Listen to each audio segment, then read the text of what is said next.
Namaku Aira. Usia pernikahanku dengan Reza baru menginjak 5 tahun, tapi rasanya sudah seperti belasan tahun. Bukan karena bosan, justru sebaliknya. Reza adalah sosok yang begitu teratur, tenang, dan penuh perhatian. Di mataku, ia suami yang sempurna. Setiap pagi, ia selalu menyeduh teh hangat untukku, menyiapkan roti bakar, dan mengecup keningku sebelum berangkat kerja. Tak pernah satu hari pun ia absen. Semua terlihat rapi, terlalu rapi, mungkin. Reza bukan tipe pria yang suka bercerita panjang lebar. Ia hemat bicara, tapi hangat. Dan jujur saja, itu yang dulu membuatku jatuh cinta. Ada misteri dalam dirinya, tapi bukan misteri yang menakutkan. Setidaknya, dulu aku berpikir begitu. Selama 5 tahun kami menikah, aku nyaris tidak pernah bertemu dengan keluarganya.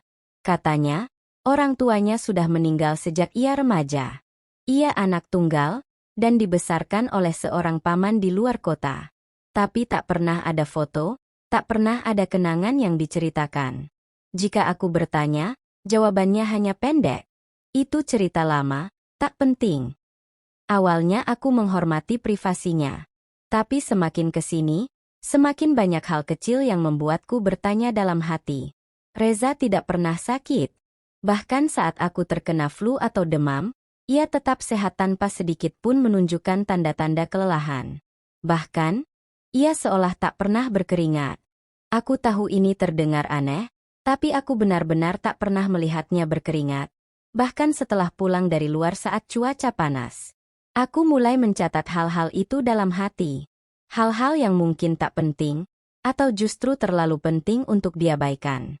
Satu malam, sekitar pukul 2 dini hari, aku terbangun karena haus. Saat berjalan ke dapur, aku melihat cahaya samar dari ruang tengah. Lampu tidak menyala, tapi aku tahu Reza sedang di sana. Ia duduk di sofa, membelakangi arahku. Bahunya diam, tangannya di pangkuan. Dan, ia hanya diam saja. Seperti patung. Aku memanggil pelan, "Mas?" Tapi ia tidak menjawab. Langkahku berhenti. Ada rasa ragu, ada sesuatu dalam hatiku yang menolak untuk mendekat. Tapi setelah beberapa detik, Reza menoleh. Matanya lurus menatapku, dan tiba-tiba ia tersenyum. Senyum lembut seperti biasa. "Kamu haus?" tanyanya. Aku mengangguk, berusaha tersenyum kembali. Tapi entah kenapa, malam itu senyumnya tidak membuatku tenang, justru sebaliknya.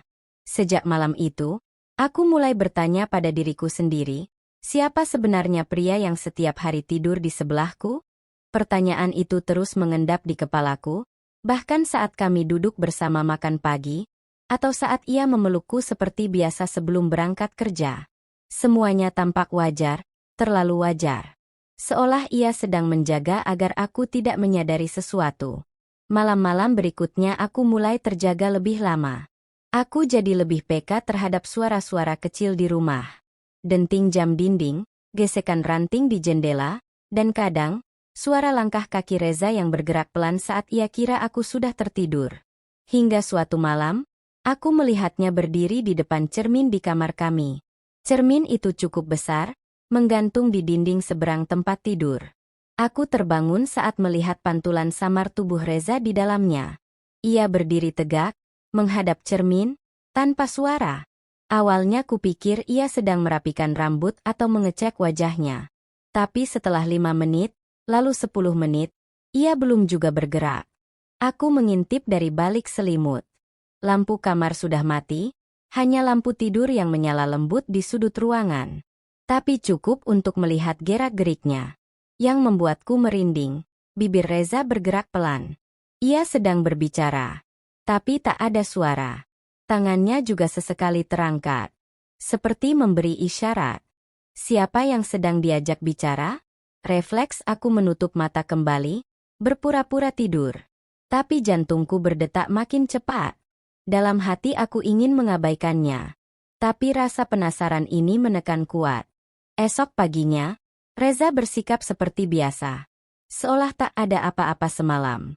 Ia menyeduhkan tehku, mencium keningku, lalu pergi kerja. Saat ia keluar rumah, Aku kembali ke kamar. Berdiri di depan cermin yang sama. Tidak ada yang aneh. Tidak ada bayangan lain. Hanya diriku sendiri.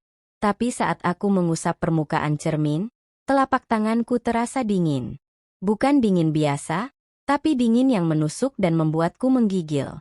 Dan untuk sesaat, aku merasa pantulan di dalam cermin itu tidak sepenuhnya menirukan gerakanku. Aku mundur perlahan, mematung di depan tempat tidur, dan untuk pertama kalinya, aku merasa bahwa sesuatu yang tak terlihat sedang memperhatikan aku. Bukan dari balik jendela, tapi dari balik kaca itu. Sejak saat itu, aku tak pernah lagi memandangi cermin kamar terlalu lama. Apalagi saat malam hari. Entah kenapa, ada dorongan dari dalam diriku untuk tidak berdiri terlalu dekat dengannya. Seolah-olah, ada sesuatu yang menunggu di balik sana, menanti aku cukup lengah untuk menyapanya. Tapi gangguan tidak berhenti di situ. Sekitar 2 malam setelah kejadian itu, aku mendengar suara dari ruang belakang. Ruangan itu sebenarnya hanya gudang kecil, tempat kami menyimpan barang-barang lama yang jarang dipakai. Tapi malam itu, suara seperti langkah pelan terdengar jelas. Pelan, teratur, dan seolah bolak-balik. Awalnya aku pikir itu tikus. Tapi langkahnya terlalu berat, terlalu teratur, seolah milik seseorang. Aku memberanikan diri turun dari ranjang dan berjalan pelan melewati ruang makan. Lampu-lampu sudah dimatikan. Rumah terasa lebih sunyi dari biasanya, seperti menyimpan napas. Tapi suara itu masih ada. Langkah-langkah pendek yang terputus-putus, berhenti, lalu berjalan lagi. Saat aku mendekati pintu ruang belakang, langkah itu berhenti. Sunyi. Hanya terdengar detak jantungku sendiri. Aku meletakkan telingaku perlahan di daun pintu. Tidak ada suara. Tapi kemudian, terdengar sesuatu seperti bisikan lirih. Sangat pelan, nyaris tak terdengar, tapi cukup untuk membuat tengkukku dingin. Aku mundur perlahan dan kembali ke kamar tanpa menoleh ke belakang. Tak berani menyalakan lampu, tak berani membuka pintu itu malam ini. Tapi saat kembali ke tempat tidur, aku terdiam. Reza tidak ada di sana. Aku menunggu. 5 menit. 10 menit. Lalu akhirnya, suara pintu kamar belakang terdengar menutup. Dan tak lama kemudian, pintu kamar kami terbuka. Reza masuk dengan wajah datar, matanya tak menatapku, dan tanpa sepatah kata pun, ia langsung berbaring dan memejamkan mata, meskipun aku tahu, mata itu tidak benar-benar tertutup. Malam itu aku tidur dengan tubuh gemetar. Bukan karena dingin, tapi karena ada rasa yang tak bisa dijelaskan. Rasa bahwa aku sedang tinggal seatap, dengan sesuatu yang mulai tak bisa lagi kusebut sebagai manusia.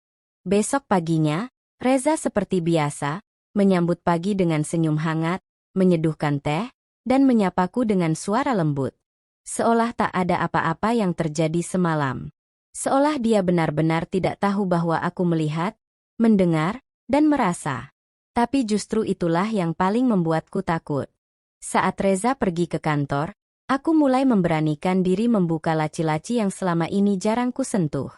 Aku tahu ini mungkin bukan hal yang benar. Tapi aku butuh jawaban. Aku butuh tahu siapa yang sebenarnya tidur di sebelahku setiap malam. Aku mulai dari lemari kecil di ruang kerjanya. Semuanya tersusun rapi. Terlalu rapi. Tak ada satupun dokumen pribadi. Tak ada buku harian. Tak ada album keluarga. Tapi saat aku membuka laci paling bawah, aku menemukan sesuatu. Sebuah amplop coklat tua, tanpa nama, tanpa tulisan apapun di bagian luar. Kertasnya sudah menguning.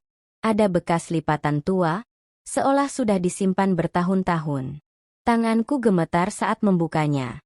Di dalamnya hanya selembar kertas, dengan tulisan tangan yang asing. Hurufnya miring dan tajam. Isinya singkat, tapi cukup untuk membuatku terpaku. Jika kau ingin tetap bersama mereka, jaga rahasiamu. Jangan jatuh hati terlalu dalam. Ingat batasmu. Ingat asalmu. Waktumu tidak lama. Aku membacanya berulang kali. Jantungku berdetak tak karuan. Siapa yang menulis ini? Dan untuk siapa? Kalimat itu terasa seperti pesan atau peringatan. Dan yang paling membuatku merinding adalah baris terakhir. Waktumu tidak lama. Aku memandangi amplop itu sekali lagi, lalu menyimpannya kembali dengan hati-hati. Tapi sejak saat itu, satu pikiran tak bisa lepas dari benakku. Reza sedang menyembunyikan sesuatu yang lebih besar dari sekadar masa lalu. Dan aku takut, aku mulai mencintai seseorang yang tidak seharusnya bisa dicintai oleh manusia. Dengan rasa takut yang belum reda, aku duduk terpaku di ruang kerja Reza, masih terngiang kalimat dari surat aneh itu. Waktumu tidak lama. Kalimat itu terus berdengung di kepala, seperti sebuah kutukan yang sedang menghitung mundur. Aku mulai menyadari, aku hidup bersama seseorang yang tidak meninggalkan jejak. Tidak ada foto masa kecil.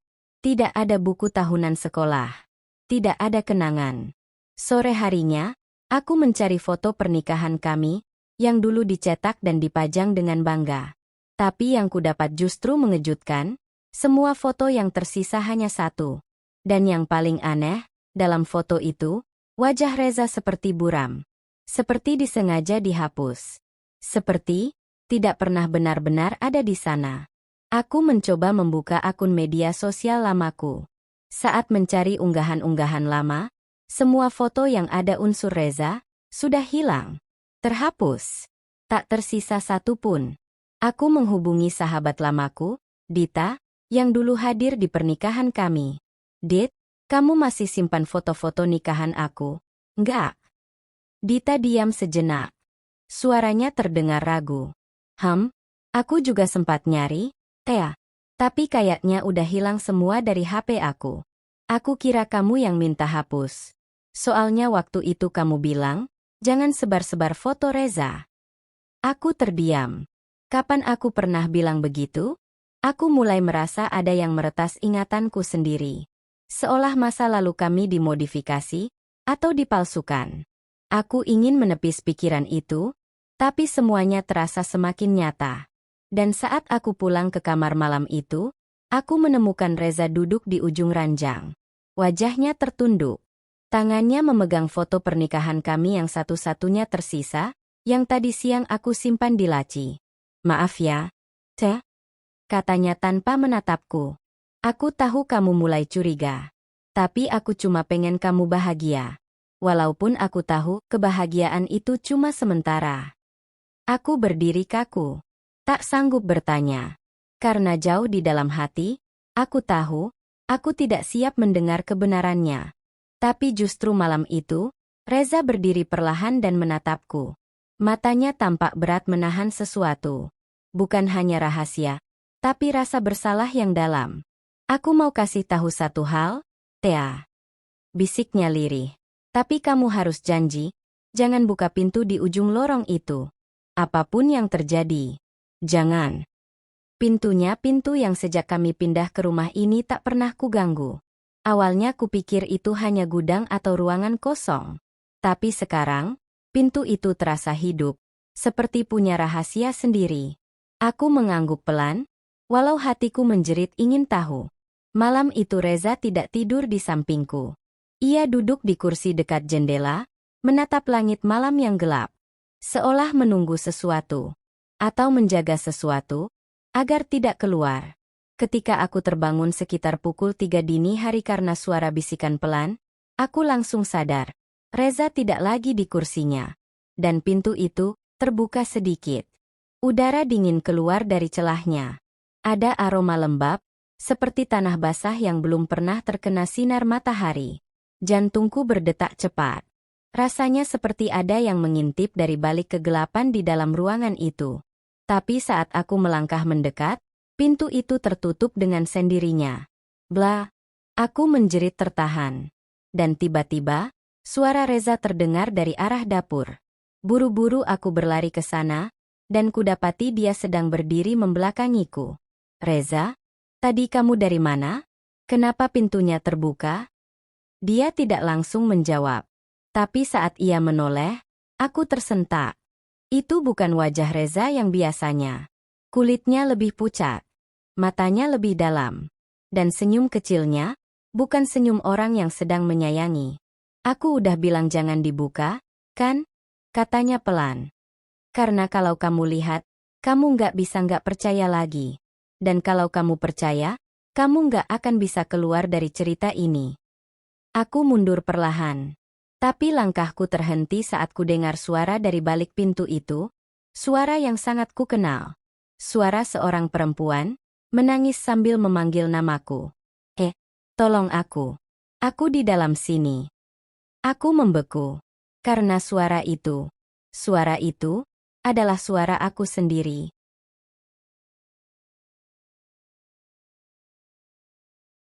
Aku terpaku. Nafasku tercekat. Bagaimana mungkin? Tolong aku. Suara itu terdengar lagi, lirih dan parau, seakan-akan berasal dari dasar lorong yang tak berujung. Kamu harus sadar. Kamu harus ingat. Aku mundur satu langkah, tapi tubuhku gemetar. Reza, atau makhluk yang memakai wajah Reza, hanya berdiri diam, menatapku seperti menanti reaksiku. Kenapa? Suara itu mirip aku? Tanyaku lirih, setengah berbisik. Takut kalau pertanyaanku justru membangunkan sesuatu yang lebih mengerikan. Makhluk itu menyeringai. Karena memang kamu di sana. Yang berdiri di sini cuma cangkangnya. Dek. Aku memeluk diriku sendiri. Jangan main-main, Reza. Ini semua mimpi, kan? Dia menggeleng perlahan. Ini bukan mimpi. Tapi kamu bisa memilih, mau tetap percaya dunia yang kamu lihat, atau membuka semuanya, dan ingat siapa kamu sebenarnya. Aku berbalik, berlari ke kamar. Tapi kamar itu pun tak lagi sama. Foto pernikahan kami yang biasanya tergantung di dinding, kini kosong. Tak ada aku. Hanya Reza sendiri, berdiri di altar, memegang buket bunga yang seharusnya ku genggam. Ku tatap wajahku di cermin. Tapi, bayangannya bergeser sedikit terlambat. Seolah aku dan pantulanku, bukan lagi satu jiwa. Suara itu kembali muncul, kali ini dari belakangku. Aku berbalik cepat, dan kulihat diriku sendiri berdiri di ambang pintu kamar. Sama persis, dengan baju yang kupakai malam itu, wajah yang sama, mata yang sama, hanya lebih lelah, lebih sedih. Aku nggak punya banyak waktu, katanya. Mereka mengurungku. Dan kalau kamu terlalu lama percaya sama dunia ini, aku akan lenyap selamanya. Aku menggenggam sisi ranjang untuk bertahan. Dunia seperti berputar. Apa maksudnya aku bukan aku? Siapa yang sedang hidup di tubuh ini? Siapa kamu sebenarnya? Bisikku, hampir tak percaya. Dia menatapku dalam-dalam. Aku adalah ingatan yang kamu buang. Aku adalah kebenaran yang kamu sembunyikan. Dan sekarang, kamu harus pilih. Bertahan di dunia ini, atau bantu aku kembali. Aku menutup mata. Kutekan telingaku dengan kedua tangan. Tapi dunia tidak lenyap. Suara-suara itu tetap bergema. Dan yang paling menakutkan, suara Reza yang asli, yang selama ini ku kenal, tidak pernah terdengar lagi. Aku terduduk di lantai kamar, memeluk lutut sambil menatap kosong ke arah bayanganku sendiri yang masih berdiri di ambang pintu. Kalau kamu nggak cepat ingat, kamu akan terjebak selamanya, katanya pelan, hampir seperti bisikan angin yang menyelinap lewat celah-celah jendela. Aku menggigit bibirku. Napasku terengah.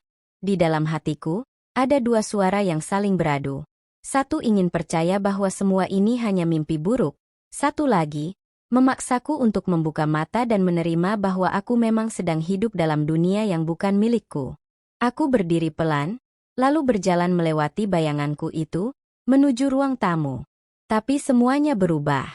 Ruangan itu sekarang kosong. Tak ada furnitur. Tak ada dinding. Hanya ruang putih, tak bertepi, seakan aku berada di antara dunia dan kehampaan.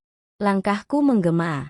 Dan tiba-tiba, muncul banyak layar mengelilingiku. Di layar itu, tergambar kenangan-kenangan. Tapi anehnya, banyak yang tak pernah kuingat. Aku melihat diriku, kecil, duduk sendirian di sudut kamar gelap. Aku melihat diriku, memandangi sepasang orang tua yang tak kukenal, saling berteriak satu sama lain. Aku melihat diriku, berjalan di lorong rumah sakit, membawa koper, sendirian. Semua tampak nyata.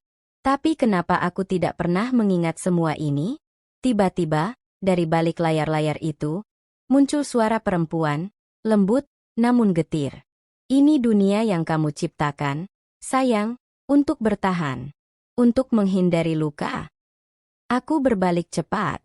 Sosok itu muncul perlahan, perempuan tua dengan senyum hangat. Entah siapa dia, tapi saat dia bicara, hatiku terasa sesak. Kamu menghapus semua yang menyakitimu, termasuk dirimu sendiri, katanya. Tapi luka nggak pernah benar-benar hilang. Mereka hanya bersembunyi di balik tembok kenyamanan. Aku menatapnya dengan mata membesar. Jadi Reza? Semuanya? Dia mengangguk. Bukan Reza yang kamu kenal, tapi versi yang kamu buat. Karena kamu butuh rasa aman. Aku menunduk. Seluruh dunia terasa runtuh. Bahkan kebahagiaanku, ternyata hanya ilusi. Perempuan itu mendekat, memegang tanganku.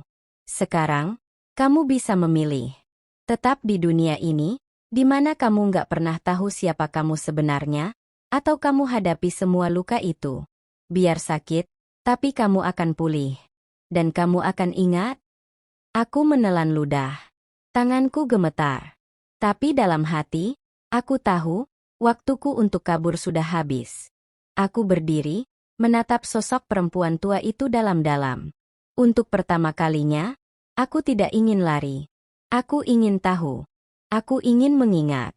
Walau ku tahu, itu berarti aku harus melalui luka yang selama ini ku pendam dalam-dalam.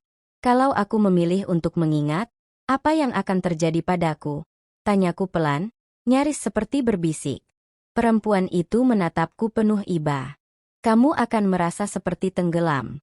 Tapi ingat, kamu sedang kembali ke dirimu yang sesungguhnya. Dan tiba-tiba, layar-layar itu runtuh satu persatu.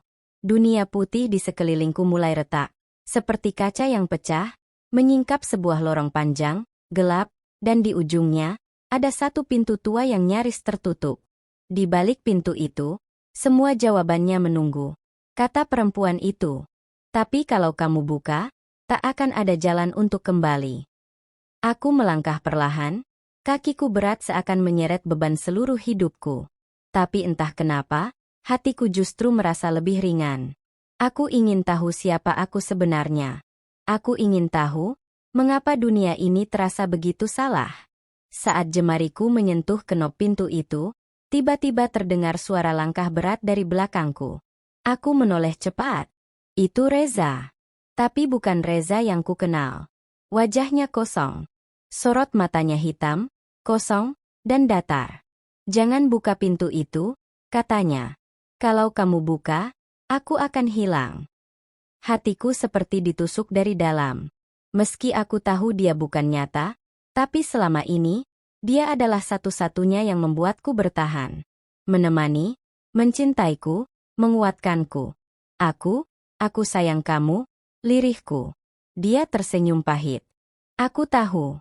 Tapi aku cuma diciptakan dari rasa takutmu kehilangan cinta. Aku menutup mata. Air mataku jatuh. Tapi aku tahu, cinta sejati bukanlah yang membuatmu lupa siapa dirimu. Melainkan yang membuatmu berani menatap luka itu, dan tetap memilih bertahan. Dengan satu tarikan napas panjang, aku buka pintunya. Bruk. Angin kencang menerpaku. Cahaya menyilaukan menyergap mataku. Dan semuanya berputar. Dalam sepersekian detik, aku merasa seperti terhempas dari tempat yang sangat tinggi. Dan kemudian, gelap. Gelap yang pekat. Tapi berbeda. Kali ini, gelap ini terasa jujur. Bukan palsu. Bukan ilusi. Dan di dalam gelap itu, aku mendengar suara kecil, bergetar, tapi nyata. Namaku. Aira. Aku terdiam. Itu, suaraku sendiri. Untuk pertama kalinya, aku tahu siapa aku. Namaku. Aira. Begitu suara itu keluar dari bibirku sendiri, dunia di sekelilingku berguncang. Cahaya dan gelap saling bertabrakan, menciptakan kilatan-kilatan aneh di udara. Aku membuka mata perlahan, dan menemukan diriku di sebuah ruangan sempit, berdebu, dengan dinding yang dipenuhi coretan-coretan. Coretan yang kutahu, kutulis sendiri. Coretan-coretan itu seperti potongan ingatan. Nama-nama, tanggal, wajah. Semua bercampur dalam huruf-huruf yang tergores dengan penuh emosi. Aku menyentuh salah satunya, dan seperti arus listrik, kenangan itu langsung mengalir deras ke otakku. Aku ingat, aku pernah di sini. Aku dikurung. Dan yang lebih menyakitkan lagi, aku memilih untuk mengurung diriku sendiri. Karena dunia di luar terlalu menyakitkan. Karena dunia nyata membuatku kehilangan semua yang kucintai. Maka, aku membangun dunia sendiri, di dalam pikiranku. Dunia di mana Reza mencintaiku, dunia di mana semuanya masih bisa dikendalikan. Tapi harga dari semua itu adalah aku kehilangan diriku sendiri. Jadi ini, dunia aslimu. Suara perempuan tua itu muncul kembali. Tapi kini, wajahnya berubah. Dia bukan lagi wanita asing, melainkan ibuku. Air mataku mengalir deras. Aku menggigil. Kenapa? Kenapa kau biarkan aku hidup dalam kebohongan? Dia mendekat dan memelukku erat. Karena saat kamu kehilangan semuanya, kamu memilih untuk menghapus semuanya. Kami hanya bisa menunggu sampai kamu siap kembali. Dan kini, aku sadar. Selama ini aku hidup dalam ilusi karena aku tidak sanggup menghadapi kenyataan. Bahwa Reza sudah meninggal. Bahwa kecelakaan itu bukan mimpi, tapi kenyataan. Dan aku, Aira, adalah satu-satunya yang selamat. Aku melihat ke sekeliling, pada dinding yang penuh tulisan, pada lantai yang kotor, pada jendela kecil di atas sana, dan untuk pertama kalinya, aku ingin keluar. Keluar, bukan hanya dari ruangan ini, tapi dari semua ilusi yang kubangun sendiri. Aku berdiri. Dengan langkah gemetar, aku mendekati pintu tua yang ada di sisi lain ruangan. Tanganku meraih kenop itu. Kuputar perlahan. Dan cahaya dari luar mulai masuk. Bukan cahaya putih menyilaukan seperti dunia ilusi tadi, tapi cahaya matahari yang hangat, lembut, nyata. Aku melangkah keluar. Dan saat kakiku menyentuh tanah, dunia yang nyata menyambutku kembali. Bersama luka, tapi juga harapan. Aku melangkah keluar. Dan saat kakiku menyentuh tanah, dunia yang nyata menyambutku kembali. Bersama luka, tapi juga harapan. Namun harapan itu tak seindah yang kubayangkan. Begitu aku benar-benar keluar dari bangunan itu, yang ternyata sebuah kamar perawatan jiwa di sebuah rumah sakit terpencil, semua terasa asing. Bau disinfektan, suara perawat yang bergema, wajah-wajah yang menatapku penuh simpati dan kehati-hatian. Aku sadar, dunia ini sudah lama berjalan tanpaku. Selamat datang kembali, Aira, ujar seorang dokter muda sambil tersenyum. Kamu sudah tidur terlalu lama. Tidur? Tidak. Aku tidak tidur. Aku menghilang. Bertahun-tahun aku hidup dalam kepompong ilusi, menciptakan suami yang ternyata sudah mati, membesarkan anak yang tidak pernah ada, dan tertawa bersama kenangan yang hanya ada dalam pikiranku sendiri. Kini, semuanya hilang. Dan aku, sendirian. Ibuku menemaniku keluar dari bangsal. Ia tampak jauh lebih tua dari terakhir yang kuingat. Rambutnya memutih, kulitnya lebih keriput, namun pelukannya tetap hangat. Aku takut kamu gak akan pernah kembali. Bisiknya lirih. Air mataku menetes, kali ini bukan karena sedih, tapi karena merasa bersalah. Betapa egoisnya aku, menghilang ke dalam dunia semu hanya karena tidak sanggup menghadapi kenyataan. Kami pulang ke rumah yang terasa seperti museum. Foto-foto Reza yang tertempel di dinding membuat dadaku sesak. Ia benar-benar sudah tiada. Kecelakaan itu nyata. Dan aku, hanya satu-satunya yang selamat. Aku duduk di kamar lamaku. Dindingnya masih sama, tapi rasanya tak ada yang akrab lagi. Satu persatu kenangan kembali, namun bukan kenangan indah. Melainkan kenangan sakit. Jeritan. Dentuman logam. Sirene. Bau darah. Hujan deras malam itu. Dan Reza yang menatapku terakhir kali, sebelum mobil kami terguling ke jurang. Tanganku bergetar. Nafasku tercekat. Tapi aku tak mau lari lagi. Jika aku ingin hidup, aku harus berdamai dengan kenyataan. Aku ambil secari kertas dan mulai menulis. Namaku Aira. Aku baru saja kembali dari dunia yang kupalsukan sendiri. Dan mulai hari ini, aku ingin belajar menjadi manusia yang utuh, meski penuh luka. Itulah kalimat yang kutulis malam itu, sambil menatap rembulan dari balik jendela kamarku. Tapi ternyata, belajar menjadi utuh tak semudah menuliskannya. Hari-hari berikutnya berjalan pelan, tapi penuh ujian. Setiap kali aku melangkah ke dapur, aku merasa Reza akan menyapaku dari balik pintu.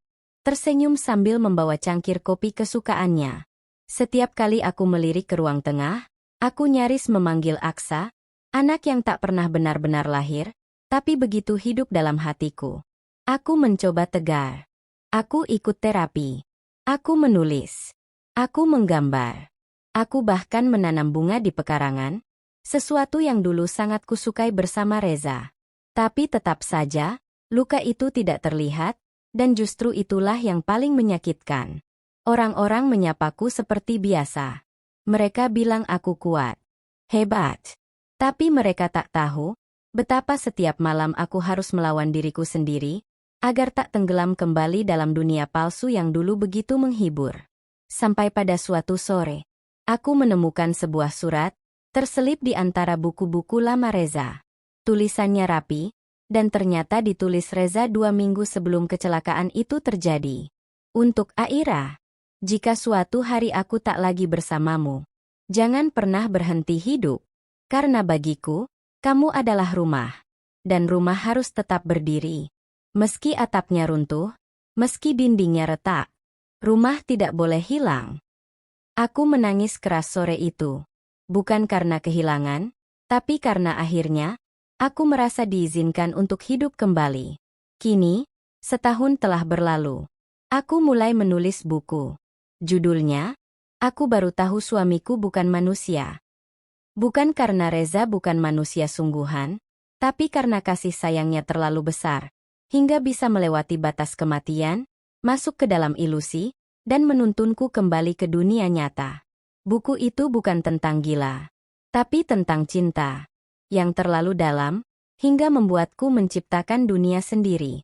Dan sekarang, aku tahu, tak apa menjadi rapuh, tak apa mengakui luka, karena menjadi utuh, bukan berarti tak pernah pecah. Tapi karena kita pernah hancur, dan berani menyusun diri kembali. Aku adalah Aira. Dan ini adalah akhir dari dongeng yang tak pernah benar-benar indah. Tapi sungguh nyata. Tamat.